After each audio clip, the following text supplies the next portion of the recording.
So I want you to get out the page that I had you finish up today on the values that you put in order. I do. You're so cute.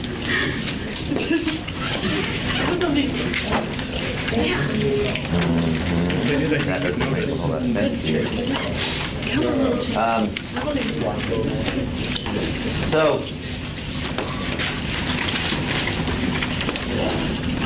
we went through the first steps of this, which is to give yourself a pretty good idea, or to write down what things you value most, what are your kind of things most important to you stuff, and then we had you put them in a particular order as far as their importance to you. And we kind of discussed why that was such an important thing to do. The third step of this, the final part of this activity that really brings this to life in incredibly powerful ways, is you're going to create a clarifying statement, a clarifying paragraph, or a clarifying statement that tells what it would be like if you were living that value perfectly. You may not be living it at all right now, and that doesn't matter. But if you were doing this, if that was a part of you, in other words, if you had actualized that value, what would that look like? And you're going to describe it. Now, there's three things that you want to keep in mind as you do this, and you're actually going to go through this process on your own. So we're going to practice with your first one here. And so the way this looks is, so let's say that for fun that my the value I'm going to put up here is let's say health is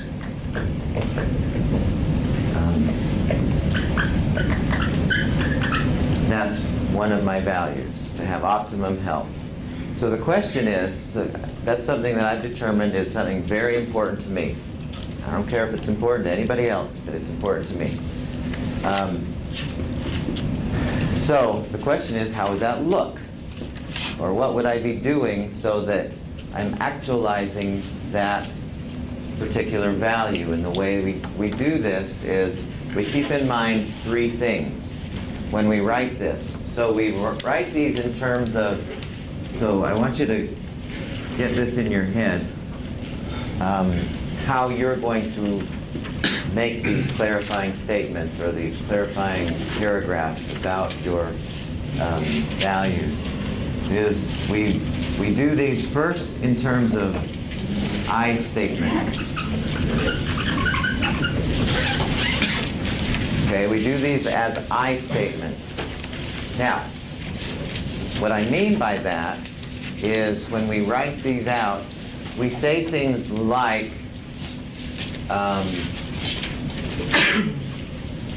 if I were writing it out, I would say things like, I enjoy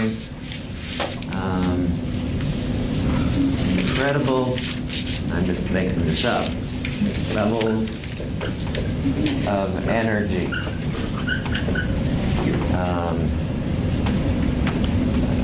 All day long. Okay, I feel strong, confident, whatever. Okay, we write. This is how I want it to look. We may even include things that I do. So, for example, I might say, I eat well, exercise regularly, and manage my stress, so on. Okay, so these are the things I would be doing. This is how I would like it to look. Now, the reason why we use I statements, what do you think? What is the psychology behind that? Why would I not say people who are healthy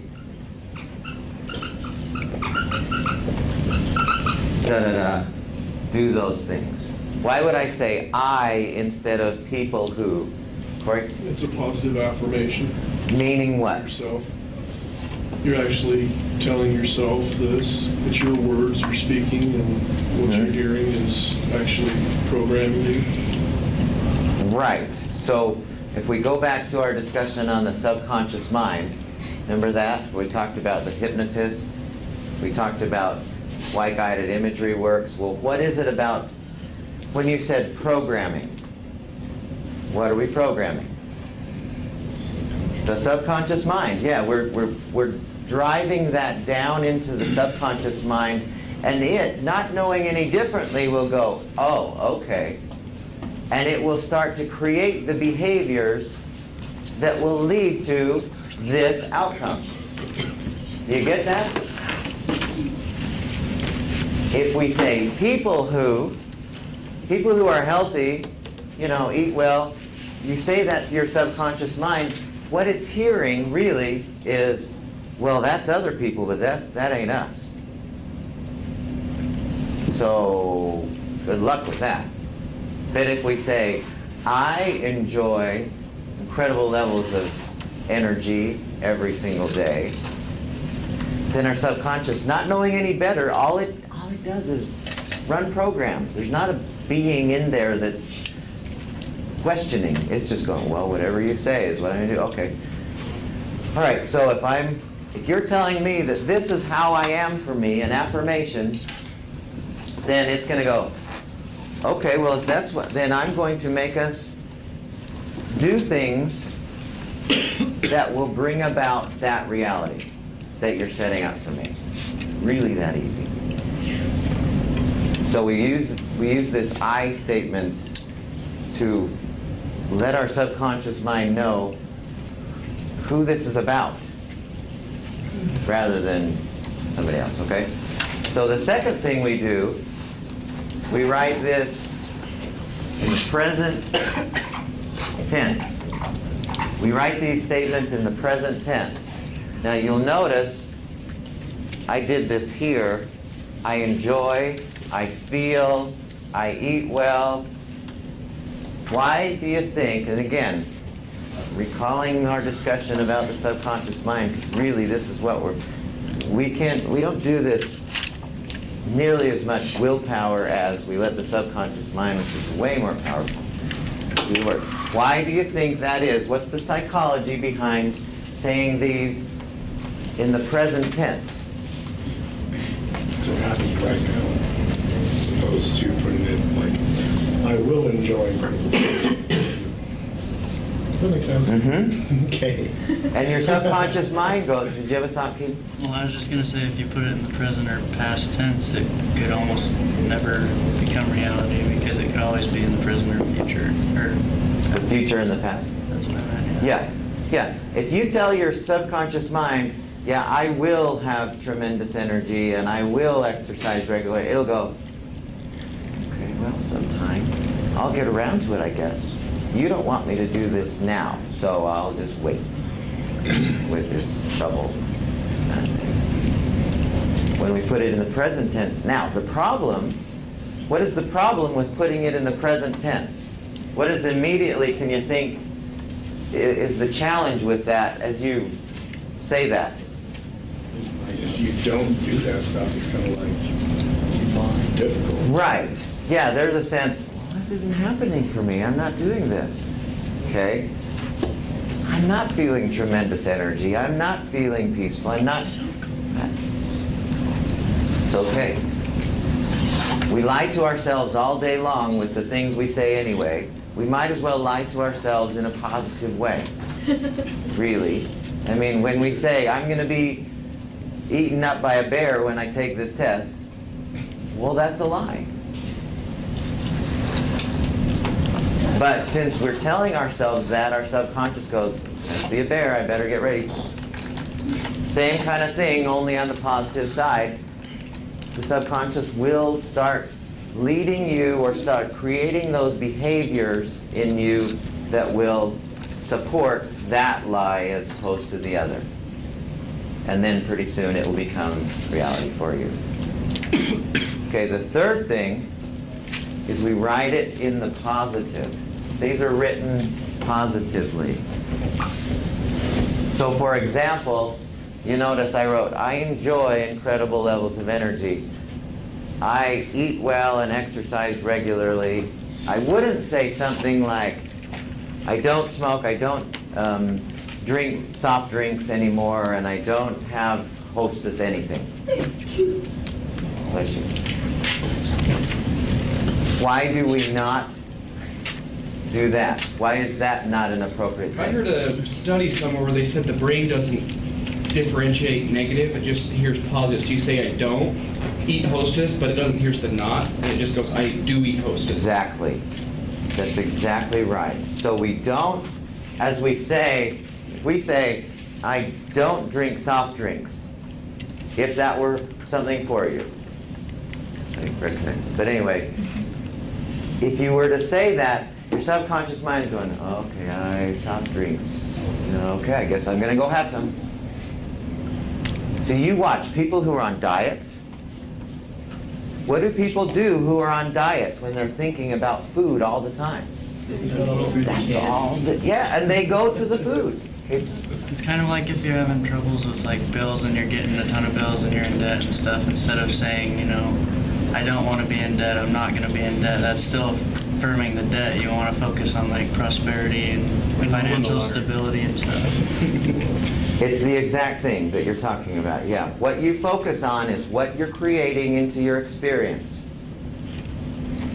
And by focusing on, the smoker who's trying to quit, and all he can do is, man, I can't have a cigarette. Well, he's thinking about cigarettes, and he's going to find himself smoking really soon, because that's what he's thinking about. Logically, if we just put the opposite and let our minds focus on that, then we will find ourselves attracting to those things. Because our subconscious mind is really powerful, knows how to make that happen. Much more, far more than our conscious mind. William James, father of psychology, once said, we become what we think about all the time. And I'd add to that, we attract to ourselves the things we think about all the time. And it's not because we're consciously doing it, but we're sending these things this way down into the subconscious. So how this will look is you take each one of those values that you put on that left side, and for each one of those you do this. You write down, okay, here's my number one, and here's how I would love for it to look. You've decided it's the most important thing, right? I mean, you went through that process and you said, really, this is the most important thing. It's kind of a good idea to know what that would look like. So that you start pointing yourself at that most important thing above everything else. Does that make sense? Probably. Can you give an example for that help? So my number one value is inner peace. Okay, it's mine. I don't care if it's anyone else's. It doesn't matter to me. But and I could go back and look at what I did, because I have this written out and I look at it from time to time, and it says something to this effect. I'm going to try and, it's kind of a personal thing, but mine essentially says, regardless of circumstances, I remain confident, quiet, and peaceful.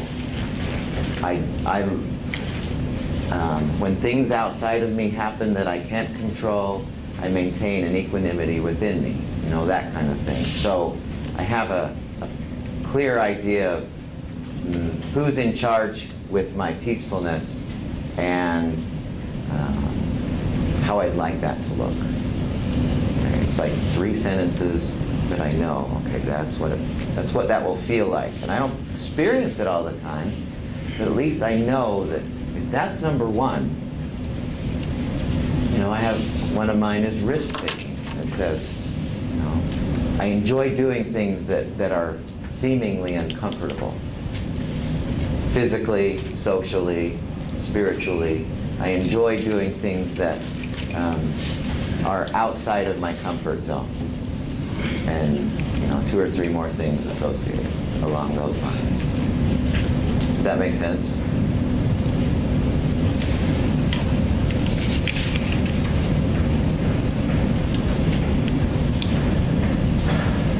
Okay. Questions? So here's your assignment. What I'm going to have you do. This shows up on the blackboard on the class website,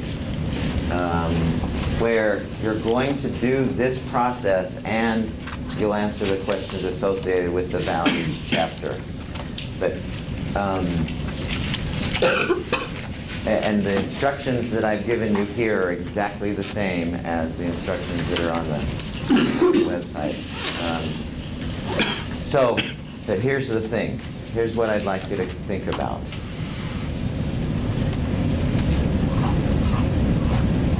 There was a group of really wise old gentlemen long time ago, relatively speaking, that did this very thing that supports everything we do in this country.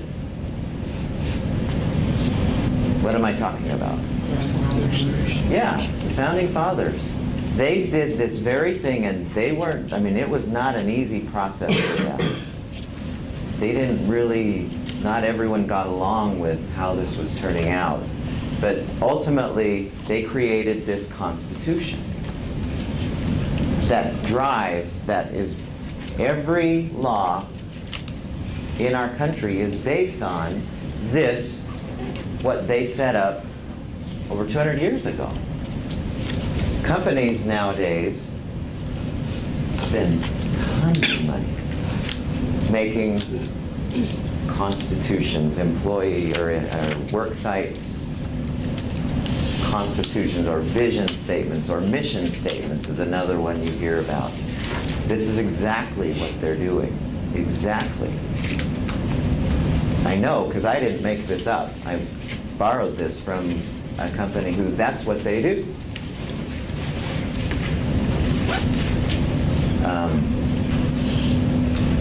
When I first did this, after I had that, I've got to do something about where I'm going,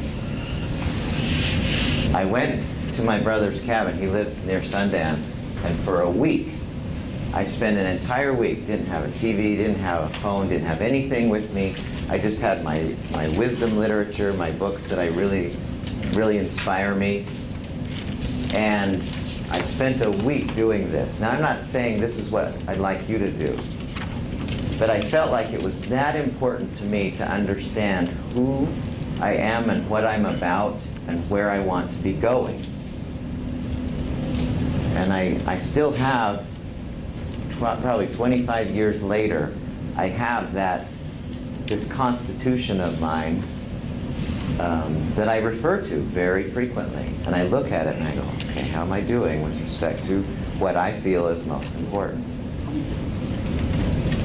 And it grounds me, it centers me, it keeps me going in the direction, it keeps my feet on the ground when everything else feels like it's, chaotic. It also sends me skyward thinking, okay, wow, here's the things that we really, really want to be about. And if you want to take this, and this is, for some of you, this will just be another assignment. Okay, let me get this over with. Fine, give me my points. But if you take this with any degree of seriousness, it can be one of the most powerful things you can do for you, because you'll get the sense, I really have really do have a purpose. I really do have meaning in my life. Viktor Frankl, who went to, we've talked about him before, he wrote in Man's Search for Meaning, he said, the people who survived versus the people who died in these concentration camps, the thing that differentiated them more than anything else was the people who lived felt like they had meaning, that there was a purpose for staying alive. And the people who died, and they were all under the same conditions, the people who stayed, who died, they were the ones who said, I must not have anything to live for, there must not be any hope, there must not be any meaning. That's why he called the book Man's Search for Meaning, because that was the determining factor that moved people in the direction of life. So this is a huge deal if you want it to be. Some of you won't. It's okay. So what you're going to do is you're going to create your own constitution, your own mission statement, or whatever we want to call it, as part of this. And I'm going to give you a couple weeks to do this, so that you take some time to really think about it. And what I would suggest you do is find a place where you're by yourself. You've got no distractions. You've got things that remind you of your most important things. And I always like my wisdom literature because I read that through that stuff and I go, oh yeah, that's my highest stuff. And I got books that I really like that I got underlined passages that I always know when I go back to those, it will remind me of the highest things to think about. And so in those 2 weeks, I'd like you to take some time, go somewhere by yourself, and if you've got meetings, miss a meeting or two some Sunday or something, and go to the mountains and just think deeply for a few minutes. I'm not asking you to take long, because thinking deeply hurts. It's hard on our brain. And see what comes up for you. See what comes up for you, and don't think, well, they wanted me to think this, and those guys think I should think this about me. Go inside and say, what really comes up? See what really comes up, and watch what happens. It's really a cool thing, but you have to be quiet in order to do that. So 2 weeks from today, this will be due. And it'll be online, same as the others that we've done. And there will be also some questions related to the chapter in there. Okay, are there any questions about this? So you'll reach the value? Yeah, you'll have a constitution. In other words, you'll have value number 1, here's what that would look like. Value number 2, here's what that would look like. So through each of the ones that you've chosen. Do we need to do all 3 for each one? Like the I statement, the present, or can we just apply them all into one? Yeah, so I did all 3 into that sentence right there, all 3 into that sentence. So it will just all feel like this. You won't say, well, you exercise a lot if you're healthy. That's not what your subconscious wants to hear. Okay? Good? Questions? All right.